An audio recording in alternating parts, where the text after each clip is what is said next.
بسم اللہ الرحمن الرحیم۔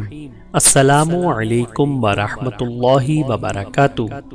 حضرت ام شریک رضی اللہ تعالی عنہا کا قبول اسلام۔ حضرت ام شریک کا تعلق قبیلہ دوس سے تھا۔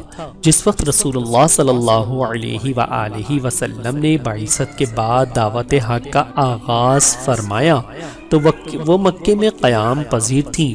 اللہ تعالیٰ نے انہیں نہایت صالح فطرت سے نوازا تھا۔ انہوں نے کسی تعمیل کے بغیر دعوت توحید پر لبیک کہا اور اس طرح سابق الاولین کی مقدس جماعت کی رکن بن گئیں۔ علامہ سعد نے طبقات میں بیان کیا ہے کہ حضرت ام شریک نے اسلام قبول کیا تو ان کے مشرک اعزاء اقارب نے ان کو دھوپ میں کھڑا کر دیا اور اس حالت میں ان کو روٹی کے ساتھ شہد کھلاتے تھے جس کی تاثیر نہایت گرم ہوتی ہے۔